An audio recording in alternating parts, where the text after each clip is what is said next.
코로나 시기를 어떻게 지내고 계십니까? 학교 안 가는 자녀들도 있고 또 교회 출석하지 않는 상황, 또 우리가 재택근무도 하고 이렇게 사실은 좀 편할 것 같은데 또 생각해 보면 여전히 바쁘게 지내는 것 같습니다. 코로나가 왔다고 해서 편하거나 좀 한가해졌던 그런 기억은 많이 없습니다. 우리 교역자들도 사실 예배 인원이 좀 줄었다고 해서 또 주중에 신방이나 이런 모임이 코로나 이전보다는 줄었다고 해서 게을러지기보다는 또 영상으로 이렇게 또 바쁘게 다른 걸 준비하느라 여전히 바쁜 삶을 살고 있는 것 같습니다. 또 한국 사람들 정서와 문화 속에는 이 빨리빨리라는 문화가 있잖아요. 그래서 이게 어찌 보면 굉장히 열심과 성실의 문화이기도 하고, 또 저희 조부모님, 부모님 세대에 있어서는 성과를 이루어낸, 또 그것 때문에 또 이렇게 후대가 이렇게 또 살아가는 것이 아닌가, 참 감사한 생각이 듭니다. 그러나 이제 한편으로는 이런 문화와 정서 때문에 또 그런 서로 경쟁해야 되는 체제 속에 살다 보니까 역작용으로 쉼이 없는 삶을 우리가 살아가기도 합니다. 좀 여유로운 삶이 없는 것이죠.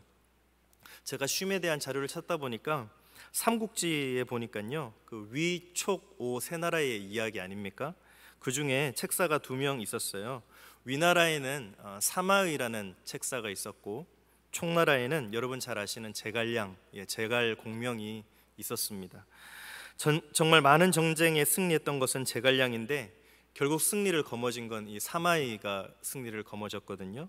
그 얘기를 조금 보면 사마의가 요즘 제갈공명이 어떻게 지내나 좀 이렇게 첩보를 알아본 겁니다. 그랬더니 이런 첩보가 들어왔습니다. 요즘 제갈공명은 음식은 조금 먹고 일은 많이 하고 아침에 일찍 일어나고 저녁에 늦게 잠든다, 이런 보고를 들었다는 거예요.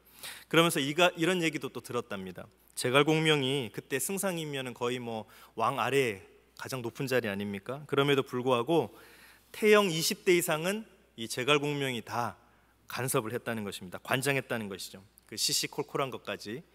그 얘기를 딱 듣고 사마이가 무슨 생각을 했는가 하면, 곧 죽겠구나. 그리고 제갈량이 죽습니다. 그러니까 정확히 얘기하면 이제 제갈공명의 죽음의 원인은 과로사, 그렇게 이제 재미있게 해석을 해놨더라고요. 그러면서 제가 예전에 읽었던 책들이 생각이 났습니다. 그 책들이 느긋한 제자, 이 책을 제가 열심히 읽었고요. 예수님의 제자라고 하는 사람들이 너무 바쁘다라는 것이죠. 또 느긋한 제자, 이 책 많이 읽었고요. 슬로우 처치, 또 일상교회, 이런 책들을 제가 탐독을 했었습니다. 왜 그랬을까요? 교회를 볼 때마다 너무 안타까운 마음이 드는 것입니다.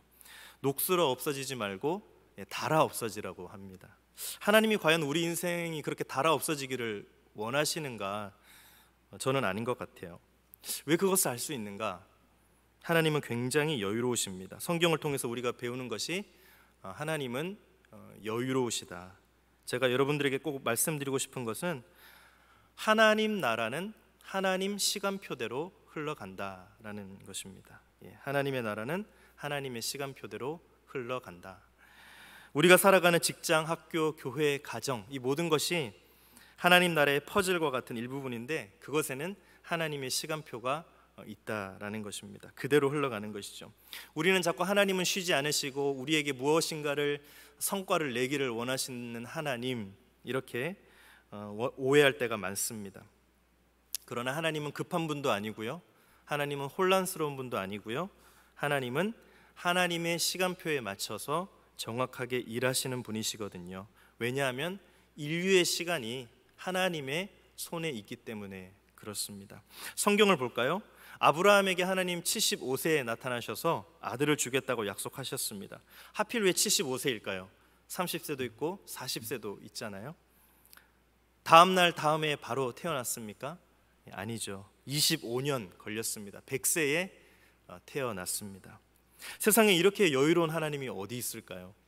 야곱이 12지파를 세우겠다는 꿈을 받았지만 130세 죽을 때까지 12지파를 못 받습니다. 죽고 난 다음에 그 12명의 아들이 12지파인 것을 성경을 통해서 확인하게 되는 것이죠.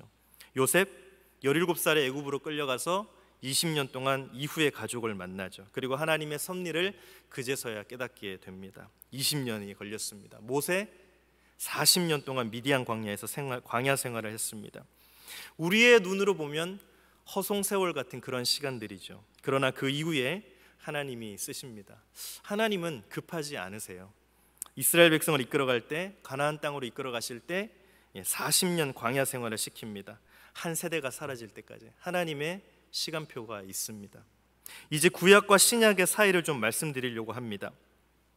구약의 마지막은 말라기로 끝납니다. 그리고 이제 신약으로 넘어와서 예수님이 등장하시는, 그토록 구약의 사람들이 기다렸던 메시아가 나타날 때까지를 신구약 중간기라고 합니다. 몇 년입니까? 40년이요? 400년. 400년이 걸렸습니다. 예수님이 등장하기까지 400년 동안 침묵 시간이 있었습니다. 말라기 1장 2절 말씀을 볼까요? 여호와께서 이르시되 내가 너희를 사랑하였노라. 이게 이제 이스라엘 포로에서 돌아온 사람들에게 하는 이야기 아닙니까? 내가 너 사랑한다 하는 너희는 이르기를 주께서 어떻게 우리를 사랑하셨나이까 하는도다. 반문하는 거죠. 여러분, 이 말라기 마지막 책에서 내가 너희를 얼마나 사랑하시는가를 보여주는 그 답이 요한복음 3장 16절에 나옵니다. 몇 년 걸렸습니까? 400년이 걸렸습니다. 요한복음 3장 16절, 하나님이 세상을 이처럼 사랑하사 독생자를 주셨으니 이는 그를 믿는 자마다 멸망하지 않고 영생을 얻게 하려 하심이라. 하나님의 사랑의 끝판은 예수 그리스도입니다. 십자가입니다. 400년. 하나님 왜 이러실까요? 하나님의 사랑을 이렇게 우리에게 더디 보여주시는 이유가 있습니까? 우리는 이 지점에서 항상 힘들어하고 항상 하나님께 질문을 던지고 하나님께 때로는 투정을 부리기도 합니다. 거기에 대한 대답이 바로 우리가 읽었던 갈라디아서 4장 말씀에 나옵니다. 4절 5절 우리 다시 한번 읽어볼까요? 시작.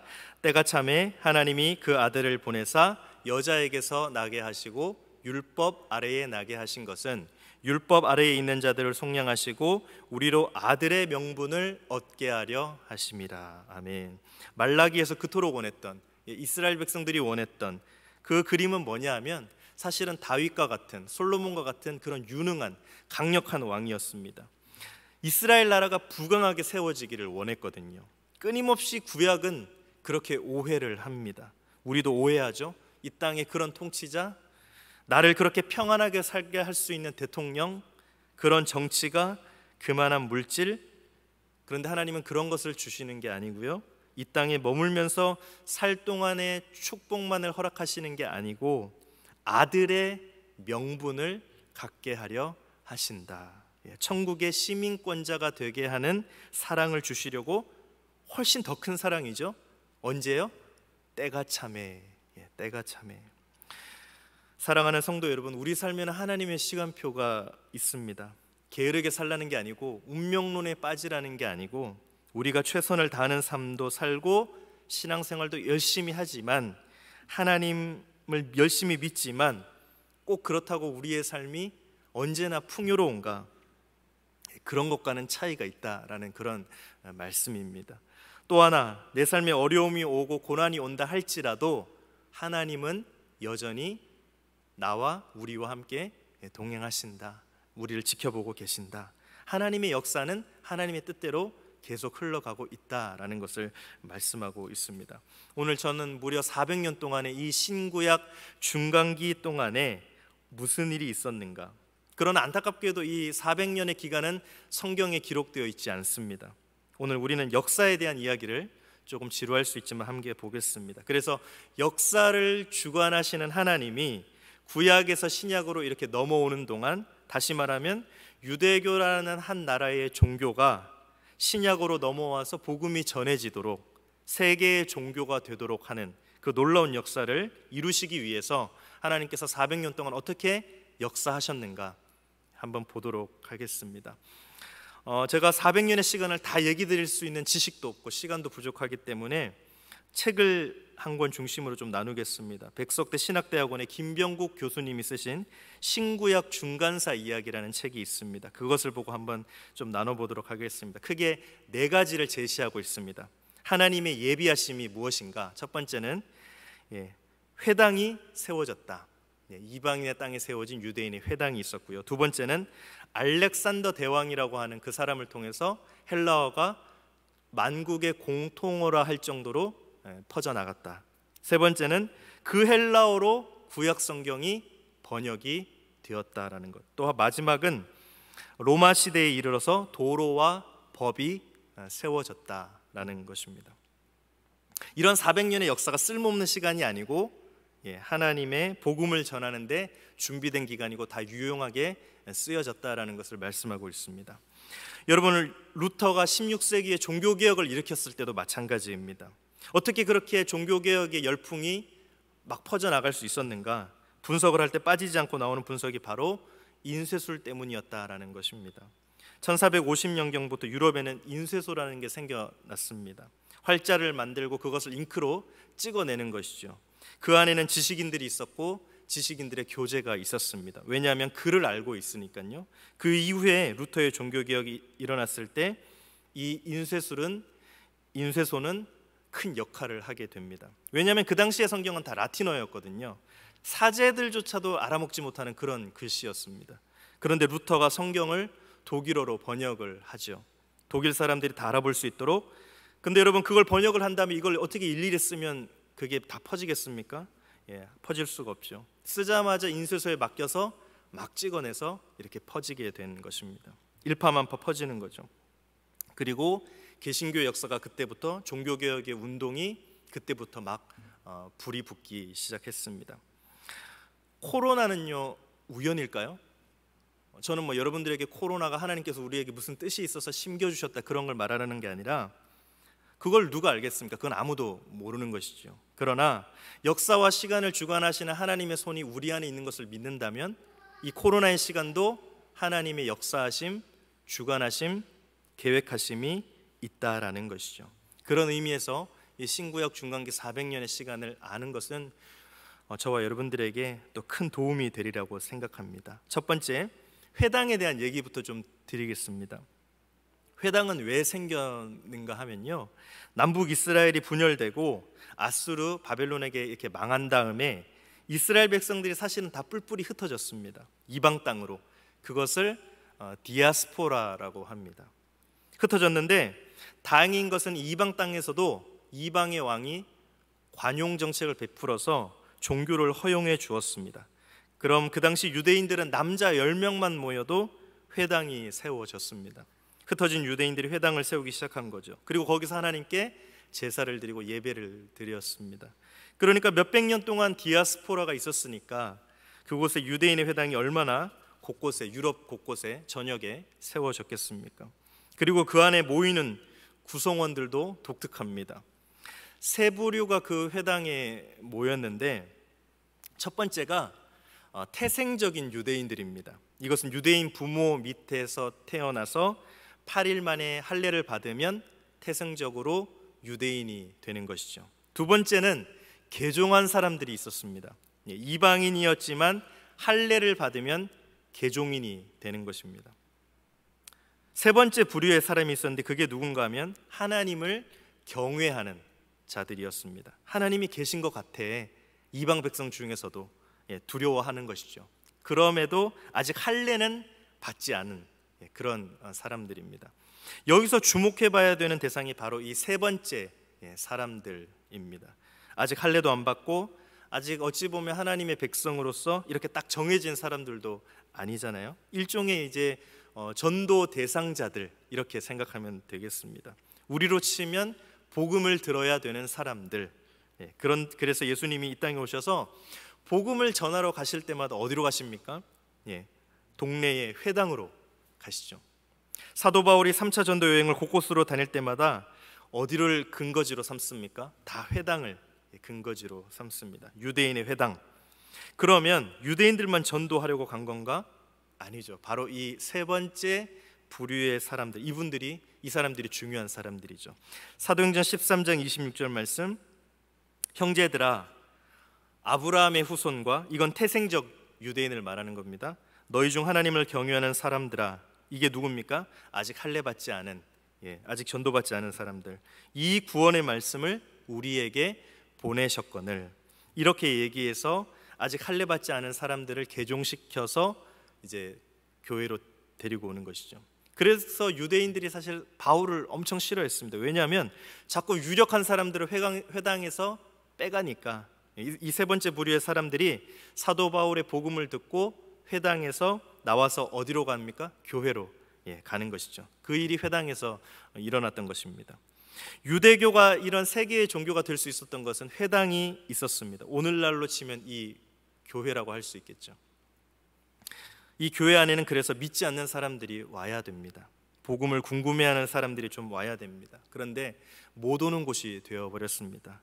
굉장히 벽이 높은 곳이 되어버렸습니다. 잘 믿는다 하는 사람들이 사실은 벽을 높여놨죠. 다 세례받고 다 제자 훈련받고 그러면 사실 엘리트들만 남은 그런 교회 같습니다. 하나님께서 이 교회를 향해서 원하시는 뜻도 이런 회당과 같은 역할을 하는 것 아닌가, 그런 생각이 듭니다. 두 번째는 하나님이 400년 동안 예비하신 것 중에 하나가 그리스를 통한 헬라어의 보급입니다. 알렉산더 대왕이 그리스 시대에 꽃을 피웠잖아요. 문명과 문화의 꽃을 피웠는데 그리스가 통치하던 유럽 전역이 헬라어로 통일이 됩니다. 여러분 잘 생각해 보십시오. 여러분 우리가 선교 간다, 단기 선교 간다, 해외에 나갈 때 가장 어려운 게 뭡니까? 가장 고민되는 게 뭡니까? 여러 가지가 있겠지만 언어, 이 언어가 가장 어렵죠. 언어가 그런데 통일이 되었습니다. 게다가 헬라어는 크게 세 가지 종류가 있었다고 합니다. 첫 번째가 에틱 그릭, 수준 높은 언어입니다. 무슨 철학이나 문학이나 이런 걸 했던 사람들이 쓰던 언어가 에틱 그릭입니다. 따로 있었습니다. 두 번째는 헬라니스틱 그릭, 이거는 이제 보편적인 언어죠. 역사 같은 걸 기록할 때 썼던 언어. 그 밑에 이제 코인의 그릭이라고 해서 서민들이 쓰던 일반 헬라어가 있었습니다. 그러면 성경은 뭘로 쓰여졌을까요? 네, 코인의 그릭, 세 번째 코인의 그릭으로 쓰여졌습니다. 누구라도 알아볼 수 있는, 누구라도 들을 수 있는. 하나님은 모든 인류가 구원받기 원하는 것이지 몇 명의 특별한 엘리트들의 그런 지적 유의나 더 특별해지도록 성경을 주시지 않았다라는 것입니다. 성경의 진리는 너무 단순하다. 누구라도 들을 수 있다. 심지어는 어린 아기들도, 유치원생들도, 주일학교 어린 아이들도 들을 수 있다. 철학일 필요도 없고 문학일 필요도 없습니다. 인간 존재라면 당연히 가져야 될 진리를 갖도록 하는 코인의 그릭으로 그 성경 말씀이 적혀졌다는 것입니다. 이제 세 번째, 이 헬라어가 만연해졌을 그때쯤에 구약 성경이 헬라어로 번역이 됩니다. 이 팔레스타인 지역이라는, 지금 이 이스라엘 예루살렘이 있는 그 지역은 복잡합니다. 왜냐하면 구약 성경이 있는데, 여러분 구약의 성경은 고대 히브리어로 쓰여졌거든요. 그러니까 요즘 히브리 사람들과는 완전히 다른, 유대인과는 다른 언어로 쓰여진 데다가 바벨론 포로로 갔다 왔잖아요. 그 포로 시기에 바벨론에서 썼던 언어는 아람어입니다. 그 사람들이 복귀해 오니까 원래 히브리어도 있고 아람어도 있는 것이죠. 그래서 팔레스타인 아람어라는 그런 독특한 언어가 그 당시에 쓰여졌거든요. 그러니까 얼마나 고대 성경인 히브리어도 헷갈리고 아람어도 쓰고 헬라어도 있고, 게다가 그 고대에 쓰였던 히브리어 구약 성경은 이제 해석이 안 되는 그런 상황이죠. 그때 이 알렉산더 대왕이 죽고 4명의 부하가 땅을 분할해서 통치를 하게 됩니다. 그 중에 유대 땅을 통치했던 그 왕이 있었는데 그게 톨레미 왕조입니다. 이 톨레미 왕조가 히브리 성경을 헬라어로 번역하는 그런 일을 했습니다. 이 400년 기간 동안에 신구약 중간기에 일어난 중요한 사건이 헬라어의 보급과 고대 히브리어를 헬라어로 번역해서 구약 성경을 헬라어로 읽을 수 있게 된 그런 일입니다. 그런데 여러분 생각해 보십시오. 우리나라에 있는 한이 맺혔다 할 때 이 한이라는 단어를 독특하잖아요. 그걸 영어로 해석한다면 뉘앙스가 잘 전달이 될까요? 잘 안 되겠죠. 어렵지 않습니까? 그렇듯이 히브리의 정서랑 헬라의 정서랑 너무 다르다 보니까 히브리의 이 단어를 헬라말로 바꾸는 것이 매우 어렵습니다. 그래서 이 톨레미 왕조가 국비를 써서 문서 작업을 하면서 유대 학자들을 초청을 합니다. 각 지파에서 6명씩, 12지파에서 6명씩을 뽑아가지고 72명이 이 히브리 성경을 헬라어로 번역하기 시작합니다.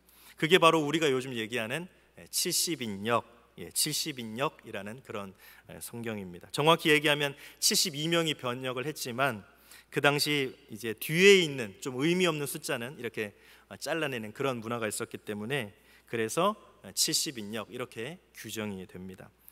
그러니 여러분, 톨레미 왕조 때 그 어려운 히브리어 고어를 헬라어로 바꾸는 그런 이제 일들을 유대의 이제 학식이 있는 학자들이 다 해놓은 것입니다.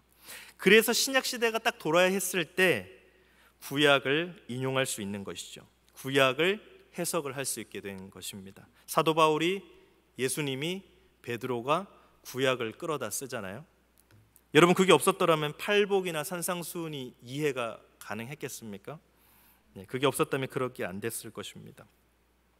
하나님의 일하심이 정말 놀랍다. 오늘 살아가는 우리도 마찬가지죠. 지금 당장 우리에겐 어떻게 보면 의미 없어 보이는 일, 그냥 톨레미 왕조의 문화적 역사다라고 생각할 수 있는 그런 일도 그것이 복음을 전하는 준비되는 기간 가운데 하나님의 역사가 하심 가운데 있었다라는 것입니다. 마지막 네 번째는 로마의 도로와 법입니다. 이제 그리스 시대가 끝나고 로마가 통치하는 시대에 로마는 그리스인들에 대해서 열등감이 있었습니다. 왜냐하면 모든 측면에서 그리스가 뛰어났거든요. 문화, 문명, 언어 이런 것들이 다 뛰어났습니다. 그런데 로마가 그리스보다 뛰어났던 게 두 가지가 있었는데 그게 바로 법률과 건축입니다. 토목. 왜 토목이 발달했는가? 이 로마는 한 길로 통한다, 모든 길은 로마로 통한다, 이런 말이 있잖아요. 이런 얘기가 있을 정도로 길을 잘 뚫어놨는데 왜 길을 뚫어놨는가? 그것은 왜 그런가 하면 속국으로부터 세금을 거두기 위해서, 특산물이나 그런 농산물들을 거두려고 말 두 마리가 왔다 갔다 할 수 있을 정도로 길을 이렇게 뚫어놨습니다. 그래서 유럽을 가보신 분들은 아시겠지만 길이 그렇게 넓지 않잖아요. 막 좁잖아요. 이런 길들이 좁은데 그것은 말 두 마리 정도가 왔다 갔다 할 수 있는 그런 길을 뚫어 놓았습니다. 길을 내놓으니까 여러분, 그 길로 누가 다녔습니까? 사도 바울이 복음을 전할 때 그 길을 다녔습니다. 세금을 걷던 길이 복음의 길이 된 것이죠. 그 길이 없었더라면 복음이 이렇게 힘있게 전해질 수 없었을 것입니다. 게다가 바울은 신분이 어때요? 로마 시민권자잖아요. 그 당시에 로마법은 로마인을 못 건드리게 되어 있었습니다. 거기에다가 세금을 걷던 그 길에 약탈자가 올까봐 그 길에 로마의 수비병들을 두어서 지키게 했습니다. 군대들이 있었습니다. 그러니까 사도 바울은 로마를 벗어나서도 로마의 보호를 계속 받고 복음을 열심히 전하러 다닐 수 있었던 것이죠. 그리고 로마인이기 때문에 로마까지 가서 복음을 전할 수 있는 기회도 얻게 되었습니다. 사랑하는 성도 여러분, 네 가지를 말씀드렸습니다. 400년의 성경의 역사는 그 중간기는 적혀 있지 않지만 하나님은 그 복음을 전할 수 있는 모든 것들을 이 시간 동안 예비하셨습니다. 오늘 우리의 직업이, 우리의 상황이, 우리의 환경이 어떻게 유용하게 쓰여질지, 그것이 어떤 씨앗이 될지 우리는 알 수 없지만 하나님의 역사 속에 우리가 있다는 것을 믿는다면 오늘 우리에 있어서 최선을 다하되 하나님의 시간표에 맞춰가는 그런 인생이 되었으면 좋겠습니다. 코로나도 마찬가지죠. 꼼꼼하게 따져보면 사실은 코로나이기 때문에 바뀐 게 많지는 않은 것 같습니다. 온라인 예배 영상 없었습니까? 우리 원래 다 있었잖아요. 만약에 1990년도에 코로나 팬데믹이 왔다면 어떻게 됐을까요? 진짜 그때는 온라인 예배도 할 수 없고 줌도 못하고 유튜브도 없었고 그 당시에는 아마 진짜 난리가 났을 겁니다. 그러나 이제 마침 2020년인 것입니다. 팬데믹이 와도 재택근무도 가능하고 온라인 택배도 가능하고 온라인 영상 예배도 가능한 때가 온 겁니다. 이전보다 속도가 빨라졌을 뿐이지 방향은 그대로 가고 있습니다. 그렇다면 이 시기 역시 하나님의 손 안에 있는 것은 아닌가? 우리가 좀 이 시대를 볼 수 있는 민감하고 지혜로운 눈을 우리도 그렇고 교회도 구해야 될 때가 아닌가 싶습니다. 우리가 꿈꾸는 교회, 내가 하기에 편한 신앙보다 하나님이 꿈꾸는 교회, 하나님이 꿈꾸는 그런 성도님들이 되시기를 바랍니다. 400년 동안 침묵기를 통하여서도 일하셨던 하나님은 우리의 삶 가운데 지금도 일하고 계십니다. 우리 성도님들 코로나 시대에 낭망하고 또 힘드신 분도 계실 거예요. 그러나 그 시간도 모세의 40년의 시간처럼 누군가 봤을 때는 허망한 시간일 수 있지만, 아무 의미 없어 보이지만 하나님이 개입하고 또 하나님이 함께 계시는 그 시간인 줄을 믿으시기 바랍니다. 또한 위로를 얻으시기 바랍니다. 이 또한 지나가리라 믿으시기 바랍니다. 그리고 하나님이 복음을 전할 수 있는 더 좋은 기회를 우리에게 허락하시는 준비의 기간으로 삼고, 또 열심히 하나님 앞에 기도하고 말씀을 읽고 더욱더 경건의 기회로 삼는 저와 여러분들이 되시기를 주님의 이름으로 축복합니다. 우리 시간 한번 같이 찬양할까요? 네, 온 땅의 주인이라는 찬양인데요.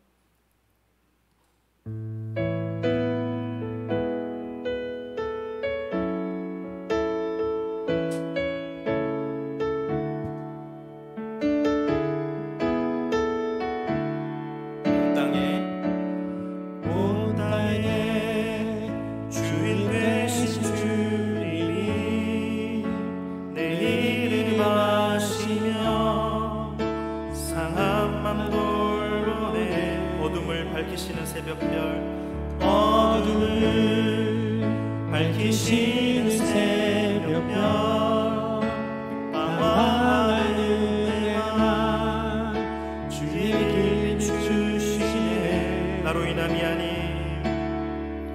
나로 인함이 아닌 주가 행하신 일로 나의 행함이 아닌 오직 주로 인하여 나는 오늘 피었다 지는 이름 없는 꽃과 같네. 바다에 있는 파도 안개와 같지만 주는 나를 붙드시고 부르짖음 들으시며 날 위하다 하시네. 주님은 나의 죄를 보시고 사랑의 눈으로 날 일으키시네. 바다를 잠잠하게 하시듯 내 영혼의 폭풍 고요케 하시네. 나로 인함이 아닌 주가 행하신 일로 나의 행함이 아닌 오직 주로 인하여 나는 오늘 피었다 지는 이름 없는 꽃과 같네. 바다에 있는 파도 안개와 같지만 주는 나를 붙드시고 부르짖음 들으시며 날 위하다 하시네. 나는